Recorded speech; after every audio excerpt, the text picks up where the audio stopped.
Makeup! What's my motivation? Action.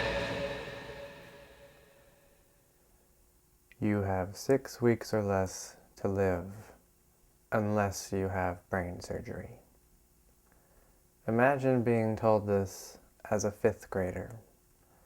This is where my story begins. My name is Garett Thomas, and I'm 24 years old. I'm a passionate filmmaker, I like to play the piano, I enjoy hiking, and I'm a lifelong epileptic.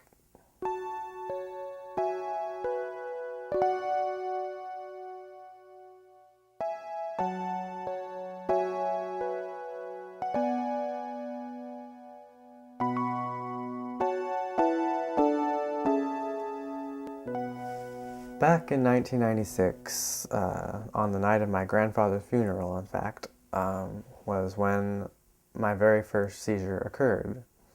It was a grand mal, and I was taken to Huntington Memorial Hospital in LA, unconscious for the night. Almost nobody there seemed to know what was going on until a doctor came in and told both my family and myself his terrible news. Something about him set me off guard, and it had nothing to do with him being cross-eyed. Let's just say I'm glad my parents wanted a second opinion. And so we went to Lucille Packard Children's Division at Stanford Hospital. There, a neurologist insisted it was just viral. For something that created 3 small lesions in the hippocampus region of my brain, this idea at least made more sense. The week prior to my seizure, my family had been in Hawaii for an uncle's wedding. And while there, I had received a large number of mosquito bites. Knowing it would take only one of the mosquitoes to carry the virus, this idea certainly sounded plausible. I also think it's been more than 6 weeks by now. The most common type of operation is called the partial temporal lobectomy because we never take out the whole temporal lobe, which is one of the 4 lobes on the side of the brain. It contains, in its deeper areas, structures called hippocampus, Greek word for seahorse, it looks like a seahorse, amygdala, Greek word for almond. These are the most seizure-prone structures in the brain. And seizure surgery on those areas are the most common operations. A temporal lobectomy can take a couple of different forms depending on whether it's on your side of your brain that controls language or the side of your brain that doesn't control language. And usually in right-handed people, the left side controls your language and the right side does not. So it's in the way that I practice this, I would most often do a left-sided operation with a small portion of the operation. We have the patient awake and map those areas of the brain that would control language. In a right-sided operation, we would do it all asleep. The operation in general takes about 4.5 to 6.5 hours. When we do the surgery, we're taking out the area of the brain that's triggering the seizures, and particularly when it's a temporal lobectomy, we're taking out the segments of the temporal lobe that have thought to be able to amplify electrical signals and generate a seizure. It's thought that when we do the surgery, I'm sure we do create scar, but fortunately the areas in which we create scar typically do not start seizures in themselves. Today's society thrives in its use of immediate transportation. We need to be here, we need to be there, we need it now, now, now. It's practically expected that we drive and own a car. Earning the privilege to drive is even considered a rite of passage.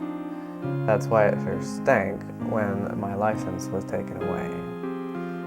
I was able to get a license at all because I was unaware my seizures were continuing up to that point. Though my first seizure was a grand mal, I had been having what I thought were merely migraines throughout middle and high school at an increasing rate. They started occurring every 6 months or so, but by my senior year, it was more like every 2 weeks. I returned to Stanford Hospital for an explanation, and I was informed that they were not merely migraines, but actually seizures with migraines, and that my driving privileges would have to be taken away in result. If the treating with medications keeps you from having a seizure, it may enable you to drive. Normally you can't drive for at least a minimum of 3 months after a seizure that would involve anything producing a hazard at the wheel, and sometimes the state will say 6 or 12 months. But let's just take it as given then that most people with ongoing recurrent seizures will probably benefit from treatment, but not everybody who has seizures needs to be treated. I understand that driving can be called unsafe for epileptics, as it is theoretically possible for an epileptic like myself to have a seizure while driving, and by the time the seizure is over, no matter how short it is, someone could have been killed, possibly even myself.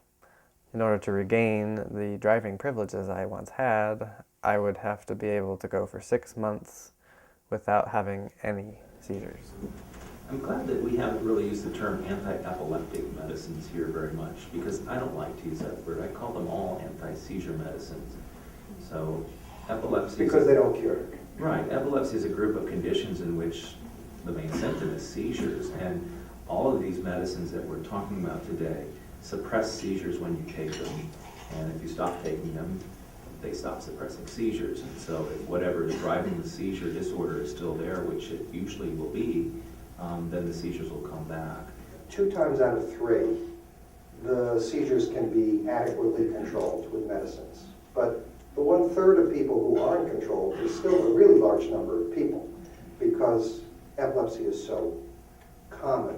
In fact, if people are not seizure-free on the first or the second medication, probably not going to be seizure-free by adding a 3rd or a 4th or a 5th.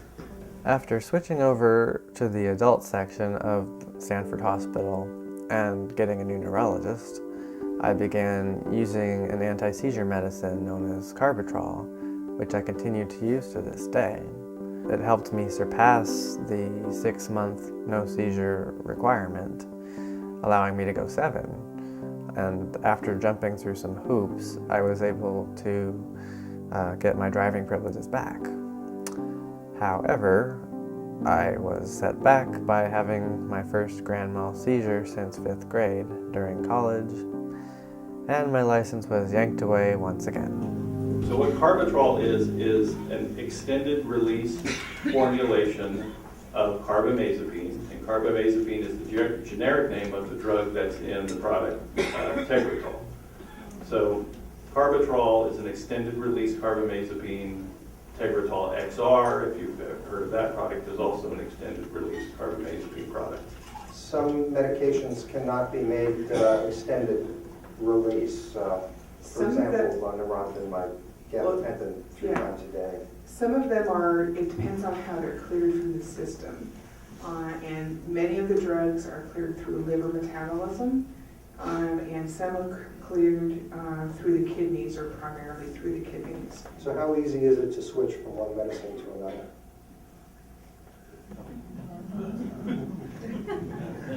I bet you folks can tell us that. It's not always easy, but it can be done. It can be done successfully and safely. But the thing to keep in mind, I think, is that it doesn't always go smoothly. In many cases it does, and in many cases, as you know, it doesn't go very smoothly. But I always encourage patients I tell them, okay, you're here now, we're sitting in the examination room, I'm going to come up with a plan, and I'm going to write out what I think is going to happen. So here's the new drug, here's the schedule for increasing the new drug, and once we get to week 6, for example, then my plan is to start to decrease, for example, one of the medicines that you're currently taking that we think may not be as effective as we'd like it to